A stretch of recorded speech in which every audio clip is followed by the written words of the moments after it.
Goeiedag aan almal, baie welkom by ons tweede deel van sessie 6 van ons aanlyn Bybelskoolreeks Die Bybel vir vandag.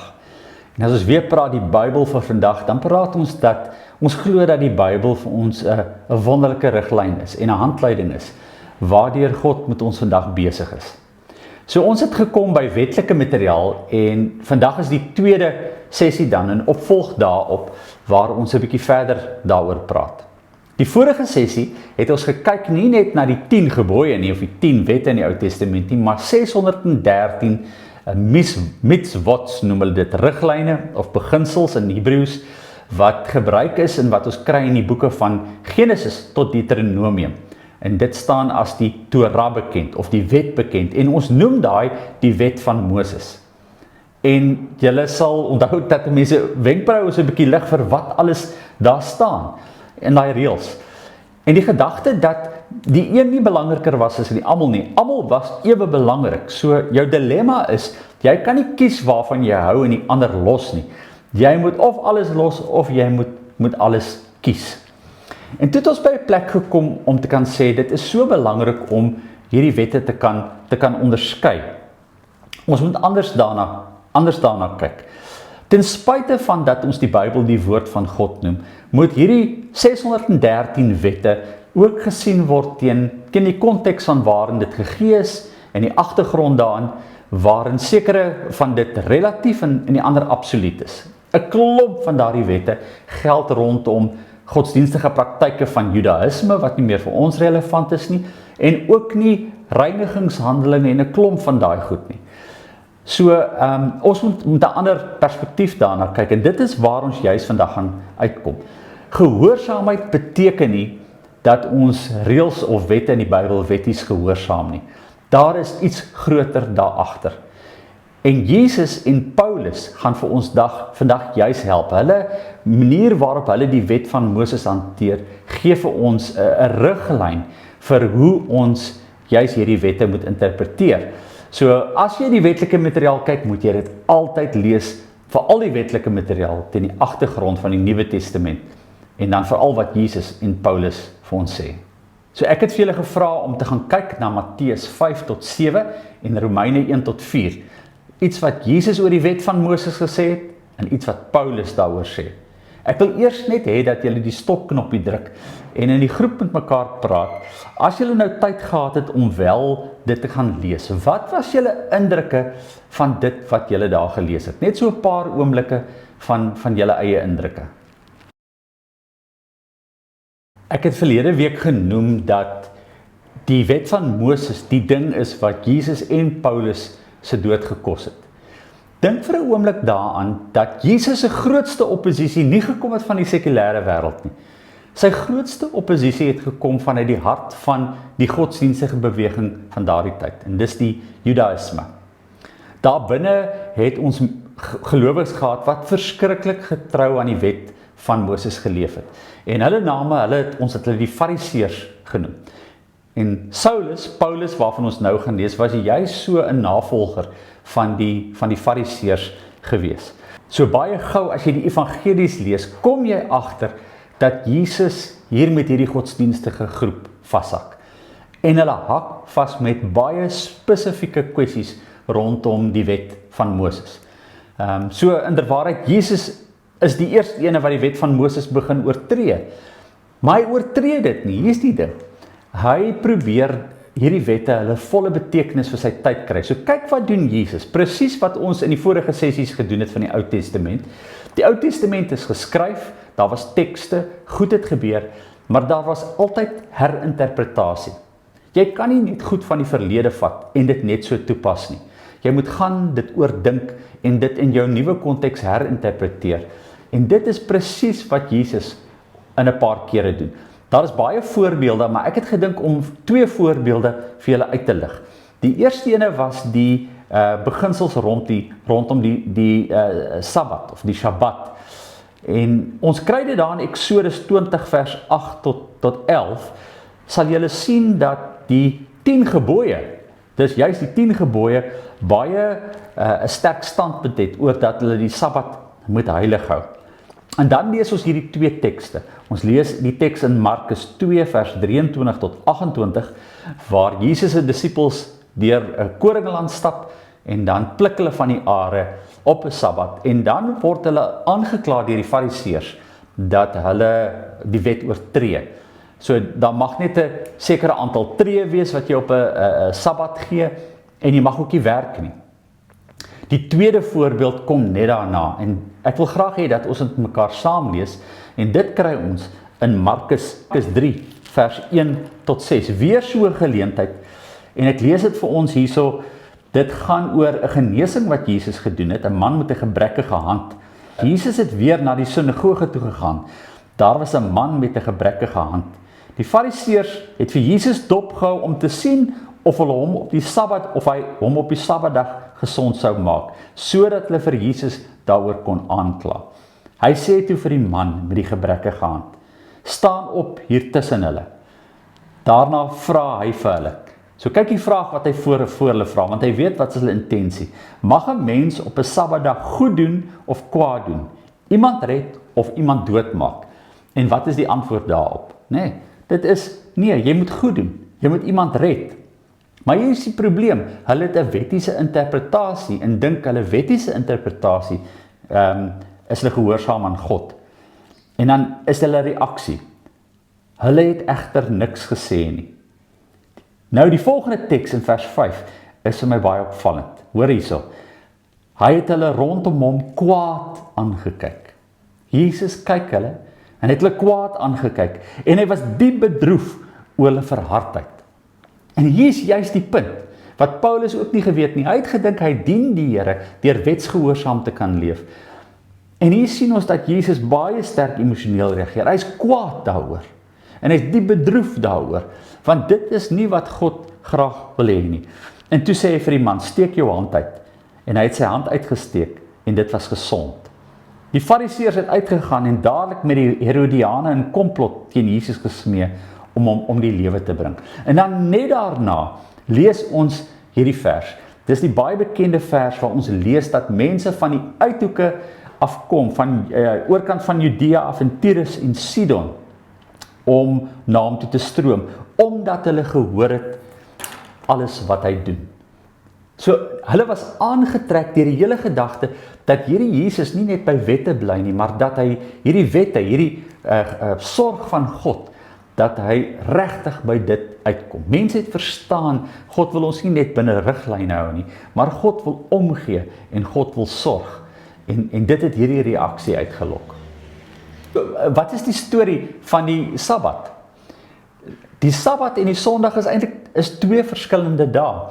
Die Sabbat was op die Saterdag gewees, het hulle tradisioneel gevier, en volgens dan die wet van Moses was dit 'n rusdag van God wat van sy skepping gerus het. Ons vier nie die Sabbat nie, ons vier die Sondag. Met die Sondag vier ons die opstanding van Jesus Christus. En vir baie lank het gelowiges dan op 'n Sabbat, toe die oorgang transisie plaasgevind het van Jodendom na die vroeë Christendom en die kerk, het vroeë gelowiges die Sabbat gevier en dan het hulle die Sondagoggend vroeg opgestaan. Hulle het Jesus se opstanding gevier en daarna het hulle teruggegaan werk toe. En eers 300 jaar later het Konstantin toe 'n wet afgekondig om te sê nee, ons moet die twee omruil. Nou moet jy op 'n Sabbat werk wat 'n Saterdag is en op die Sondag van Jesus opstanding moet ons nie werk nie. So ons het eintlik twee beginsels op Sondag. So die twee beginsels in een gebring. Die Sondag het ook 'n dag geraak vir ons van rus, maar dit was 'n dag om goed te doen, nie om niks te doen nie, om Jesus se opstanding te vier. Nou, ek wil net hê dat julle miskien kortliks met mekaar in die groep hieroor praat, want vir jare was die perspektief nog onlangs by ons geleef om te kan sê, maar jy mag nie werk op 'n Sondag nie, want jy ontheilig die Sabbat. Maar tog kan julle sien wat Jesus se bedoeling was. Jy moet op die Sabbat werk, jy moet die maksimum kan doen. So praat net met mekaar in die groep interessant oor julle net ervaring van hierdie teks.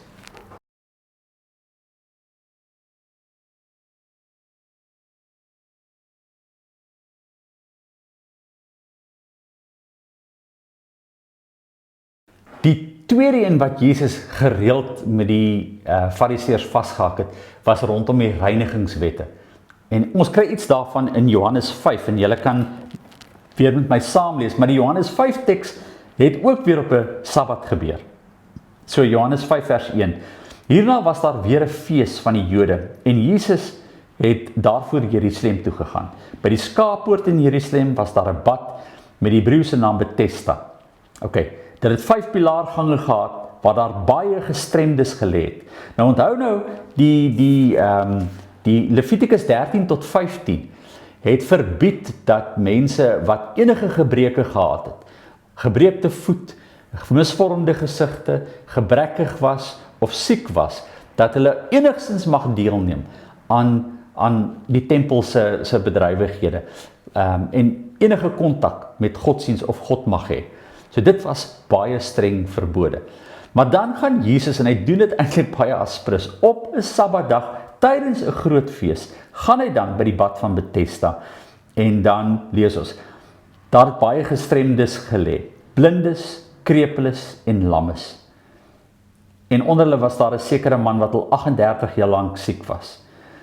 En dan Jesus het vir hom gesê, wil jy gesond word? En dan ken ons die storie baie goed. Hy het vir hom gesê, staan op, tel jou bed op, en gaan, jy kan aan huis toe gaan. En dan lees ons op die einde, en dit was op 'n Sabbatdag, en hulle was ewig ontstel daaroor. So weer eens, 'n totaal ander prentjie.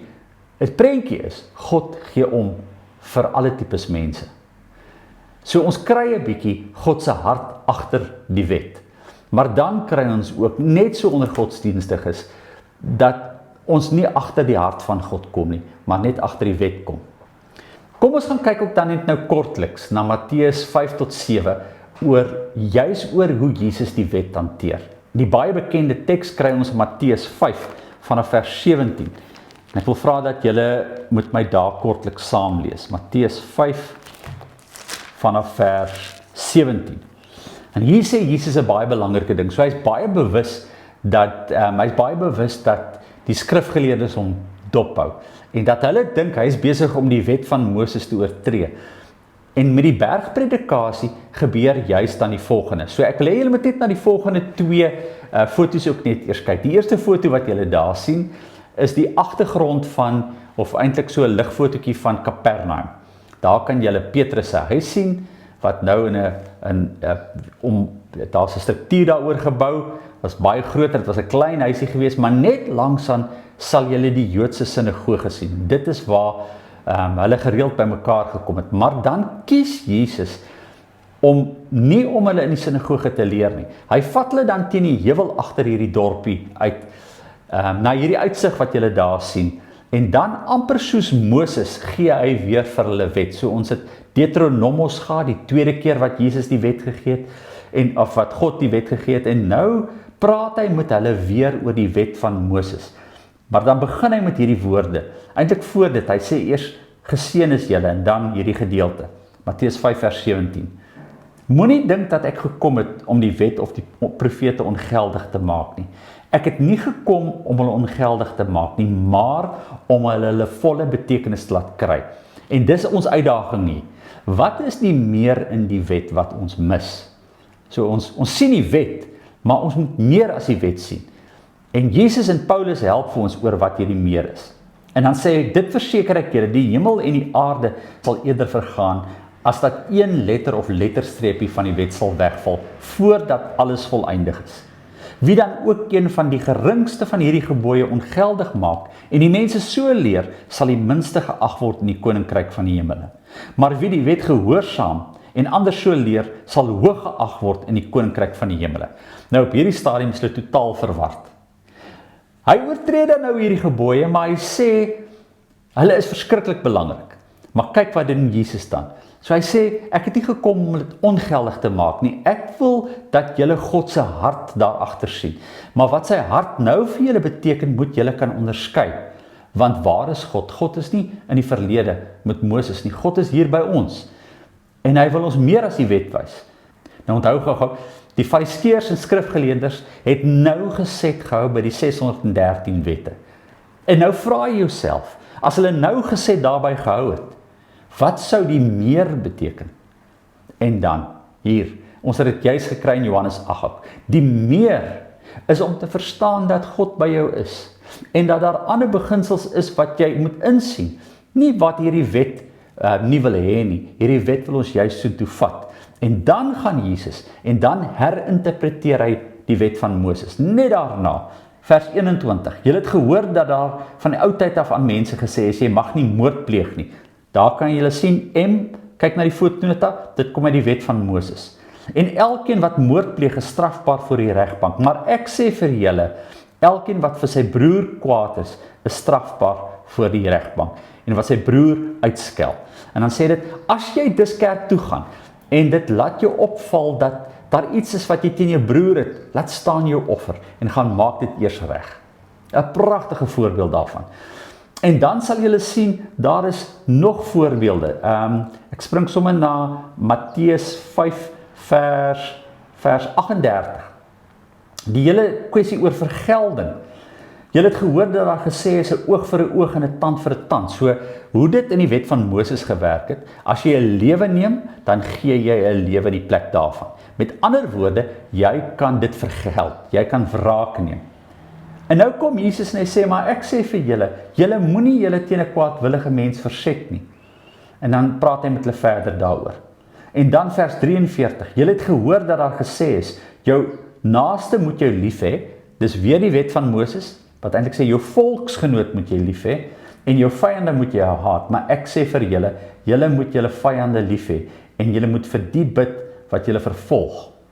En dan, God laat immers sy son opkom oor die slegtes en die goeies. Hy laat dit reën oor die wat reg doen en die wat verkeerd doen. Nou net weer, die wet van Moses. Die wet van Moses laat ons verstaan, God beloon die wat reg doen, en hy straf die wat verkeerd doen. So wat is die meer? Nee. God laat sy son opkom oor die wat sleg en goed doen, en hy laat dit reën oor die wat sleg en goed doen. Nou skielik kom jy agter, wat het die meer te doen? Waaroor gaan die meer? En Paulus gaan vir ons baie goed daarmee help. So kom ons gaan dan vir 'n oomblik en ons kyk na Paulus. So Paulus is so 'n interessante karakter. Wanneer ons in Filippense lees, dan vertel hy vir ons, hy was 'n egte Hebreër. Hy het getrou die wet van Moses nagevolg. Hy was 'n Fariseer gewees en hy was onberispelik om dit alles te kan doen. En dan sê Filippense 3 vir ons, maar wat eers vir my 'n bate is, beskou ek nou as waardeloos. So my godsdienstige ywer en alles wat ek so getrou nagekom het, omdat ek glo ek is gehoorsaam aan God, het skielik vir my waardeloos geraak. Nou vra jy, wat is die nuwe waarde wat hy gekry het? Want dit is waar ons na moet kyk. So wat het gebeur? Net kortliks. Julle ken mos die storie van sy bekering, hoe Saulus Paulus geword het. Hy was besig gewees om 'n klomp Joodse gelowiges wat in Jesus geglo het en wat gevlug het uit Jerusalem na Damaskus toe. Hy het hulle agterna gesit en hy het toestemming gevra om hulle te kan vervolg. En op pad Damaskus toe het hy hierdie ontmoeting met God. Jesus verskyn aan hom. En dan as hy aan hom verskyn, dan doen hy met die volgende woorde en hy sê, waarom vervolg jy my? So onmiddellik besef Paulus, wel dis God wat met hom praat. En sy hele lewe het hy so toegewy geleef aan God en hy doen hierdie wonderlike ding om hierdie gelowiges te kan vervolg, om die godsdienst suiwer te kan hou. En nou sê hierdie God vir hom, waarom vervolg jy my? En dan vra hy, maar wie is hy, Here? En dan sê, ek is Jesus. En skielik kry ons dan hierdie ommekeer.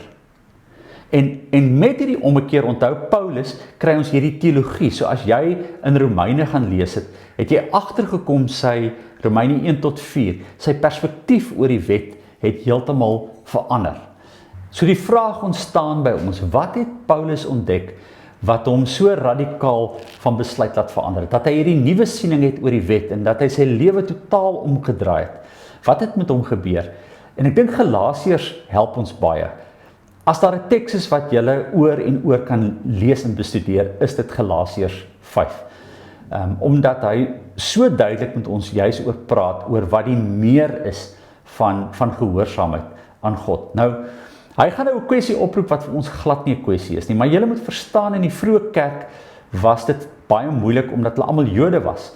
en nog baie getrou die Joodse gebruike gevolg het. So, as jy jou nie laat besny het nie, dit was vir hulle ondenkbaar om te kan sê, ons kan nie mense in die kerk of ons omgewing toelaat wat nie besny is nie. Hulle moet besny word. En hulle moet die reinigingshandelinge doen en hulle moet die regte kos eet. En dan kom Paulus sê vir hulle, nee, dit is nie so nie. Want dit is nie net 'n Joodse beweging nie. Maar dan wil ek net vir julle half iets, die teks sê dit vir my so mooi oor hoe hulle hierdie kwessie hanteer het. So dit gaan oor Christelike vryheid. Hoofstuk 5. Christus het ons vry gemaak om werklik vry te wees. Staan dan vas in hierdie vryheid en moet julle nie weer onder 'n slawehuwelik laat indwing nie. So moet julle nie onder 'n wettiese godsdienst laat indruk nie. Kyk, ek Paulus sê vir julle, as julle laat besny, sal Christus vir julle geen betekenis hê nie. Ek sê dit weer nadruklik vir elkeen wat hom laat besny. Hy is verplig om die hele wet van Moses te onderhou. En dis 'n belangrike punt wat hy maak. Hy sê, jy kan nie nou net een reël gaan uithaal en daai reël nou wil gaan verkoop nie. Hy sê, as jy die een reël wil verkoop, dan moet jy al die reëls verkoop. Dan moet jy jou ook laat besny. Nou, hier begin hy dit so 'n bietjie verloor. Hy raak so ontsteld hieroor, dat hy eindig met iets baie snaaks, maar ons gaan nou daarby kom. So, kom ons kyk vers 4. Julle wat van julle sonde vrygespreek wil word deur die wet te onderhou, julle het julle band met Christus verbreek. Julle het die genade van God verbeur. Wat ons betref, deur die werking van die Gees, is ons hoop en verwagting dat ons deur te glo vrygespreek sal word. In Christus is dit nie belang of iemand besny is of nie. Al wat van belang is geloof wat deur die liefde tot dade oorgaan. Hoor nou gou hier. Wat is belangrik? Is dit 613? Is dit 800? Is dit 10 wette? Is dit nee? Een ding is belangrik. Al wat tel is geloof wat deur die liefde tot dade oorgaan. En nou hier begin hy sy nie meer verloor. Hy sê, julle was so goed op pad daarheen. Wie het julle verhinder om die waarheid te bly gehoorsaam? Wie het julle omgepraat? Nie God nie. Hy roep julle tot gehoorsaamheid. En dan eindig hy hierdie hele kwessie oor besnydenis, julle weet nou hoe dit werk, met hierdie volgende opmerking, wat natuurlik die mense se wenkbroue laat lig het. En dan, hier in vers 12, sê die volgende, ek wens die mense wat die verwarring onder julle stig, wou hulle self maar heeltemal ontman. Kan julle dink die reaksie daarop? Nie net 'n stukkie afsny nie, sny sommer net alles af. So ek dink nie hulle was baie bly oor wat hy daar gesê het nie. En dan gaan hy tot die volgende gedeelte aan. En dan vra ons, wat is die alternatief? Hoe moet ons nou maak? Hoe moet ons beoordeel? En dan sê hy, julle broers, julle is tot vryheid geroep. Moenie net julle vryheid misbruik as 'n verskoning om sonde te doen nie, maar dien mekaar in liefde. Die hele wet word in die een gebod saamgevat. Nie twee nie, die een. Jy moet jou naaste lief hê soos jouself. Maar julle byt en verskeer mekaar. Pas op dat julle mekaar nie later heeltemal verslind nie. En dan help hy vir ons. Die vraag is, nou hoe onderskei ons? Hoe val ons nie vas in hierdie bekleierery oor wettiese goed nie? Dan sê hy, wat ek bedoel is, laat julle lewe steeds deur die Gees van God beheers word. Dan sal julle nooit soeg vir die begeertes van die sondige natuur nie. En dan praat hy oor die vrugte van die Gees. Hy praat oor liefde, vreugde, vrede, geduld, vriendelikheid, goedhartigheid, getrouheid en nederigheid en selfbeheersing. So hoe onderskei ons? En dan sê vers 24, die wat aan Christus Jesus behoort, het hulle sondige natuur met al sy hartstogte en begeertes gekruisig. Ons lewe deur die Gees, laat die Gees ons gedrag ook bepaal. En dan is dit nie laat die Gees ons gedrag bepaal om ons perfekte mense te maak nie, laat die Gees ons gedrag bepaal om ons by 'n plek te kan uitbring waar ons vergifnis voor die Here kan kry, waar ons kan vernuwe, maar waar ons ander mense ook kan vergewe en kan versoen en kan uitreik na mense eerder as om mense deur 'n tipe van 'n gehoorsaamheid of 'n wet uit te sluit. So ek wil hê laastens dat julle met mekaar in die groep praat net. Ons het nou iets gelees van Paulus en ons het iets gelees van Jesus. Wat is die meer wat Jesus en Paulus ons aandag op fokus? Praat vir 'n oomblik met mekaar daaroor in die groep. In ons volgende sessie gaan ons by die wysheidsliteratuur uitkom. En dit is ietsie weer heeltemal totaal anders van die wetlike materiaal wat ons kry. So julle kan, so in tussentyd kan julle 'n bietjie in die Bybel blaai en gaan kyk na boeke soos Psalms, Spreuke, Job, Prediker, is 'n deel van die wysheidsliteratuur. Kom ons bid saam. Here, dankie dat U Gees ons lei. Dat U Gees ons ontmoet waar ons tussen ander mense is. Ons kom oortuig van ons sonde. Ons kom insig gee in ons hede. Ons die moed gee om verder as ons wette te kan gaan.